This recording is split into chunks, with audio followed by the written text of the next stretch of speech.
కడప జిల్లా ఒంటిమిట్ట మండలం నడింపల్లి వద్ద ఘోర రోడ్డు ప్రమాదం జరిగింది.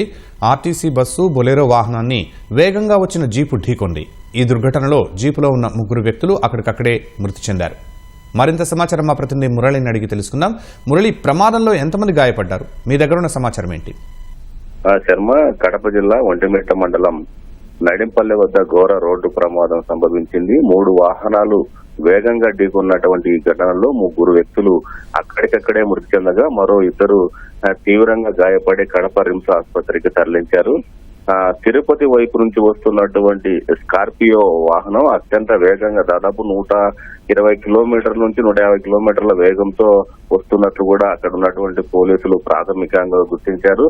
100 కిలోమీటర్లకు పైగానే వేగంతో వస్తున్నటువంటి స్కార్పియో వాహనం నడింపల్లె వద్దకు రాగానే ఎదురుగా వస్తున్నటువంటి ఆర్టీసీ బస్సు, పోలీసు రక్షక వాహనం బొలెరో వాహనం 2 వాహనాలని కూడా వేగంగా ఢీకొనింది. ఈ ఢీకొనడంతో 3 వాహనాలు కూడా పక్కకు ఒరిగిపోయినటువంటి పరిస్థితి. ఈ వేగంగా తిరుపతి వైపు నుంచి వస్తున్నటువంటి స్కార్పియో వాహనం వేగంగా ఢీకొనడంతో ఆ తాకిడికి ఆ స్కార్పియో టాప్ మొత్తం కూడా లేచిపోయి పక్కకు పడింది. కేవలం సీట్లు మాత్రమే మిగిలినటువంటి పరిస్థితి.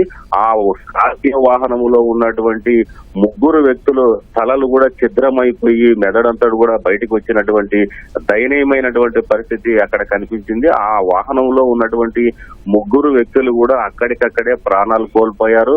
వారందరూ కూడా నంద్యాల జిల్లా కేంద్రంలోని హౌసింగ్ బోర్డు కాలనీకి చెందిన వారుగా పోలీసులు ప్రాథమికంగా గుర్తించారు. ఈ వాహనం ఢీకొన్న సమయంలో ఎదురుగా ఉన్నటువంటి పోలీసు రక్షక వాహనం కూడా ఢీకొని అది చెట్టుకు కూడా ఈ వాహనాన్ని ఢీకొన్న తర్వాత మళ్ళీ చెట్టుకు కూడా ఢీకొనడంతో ఆ వాహనంలో ఉన్నటువంటి కానిస్టేబుల్ రఘునాథ్ రెడ్డికి మరో డ్రైవర్ కూడా తీవ్ర గాయాలయ్యాయి. వారిద్దరిని కూడా కడప రిమ్స్ కు తరలించారు. ప్రస్తుతం ఆ ప్రాంతంలో భీతావహ వాతావరణం కనిపిస్తుంది. మొత్తం కూడా స్కార్పియో వాహనం అయితే నుజ్జుయ్యి ఎక్కడికక్కడ పాటలుగా కూడి కింద పడిపోవడంతో అంత ఘోరంగా జరిగిందా అనేటువంటి ఆ పరిస్థితి చూస్తే, ఆ దృశ్యాలను చూస్తే ఇంత ఘోరంగా ప్రమాదం జరిగిందా అనేటువంటి పరిస్థితి అయితే అక్కడ కనిపిస్తోంది. మొత్తం మీద చూస్తున్నట్లయితే ఇదంతా అతివేగమే ఈ ప్రమాదానికి కారణమని కూడా పోలీసులు గుర్తించారు. ఇప్పుడే ఒంటిమిట్ట ప్రాంతానికి చెందినటువంటి పోలీసులు, రాజంపేట పోలీసులు కూడా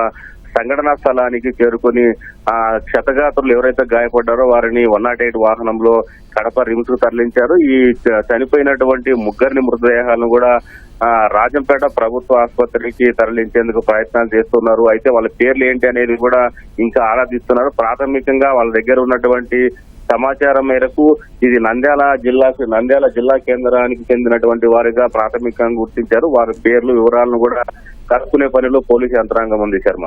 ఓకే మురళి.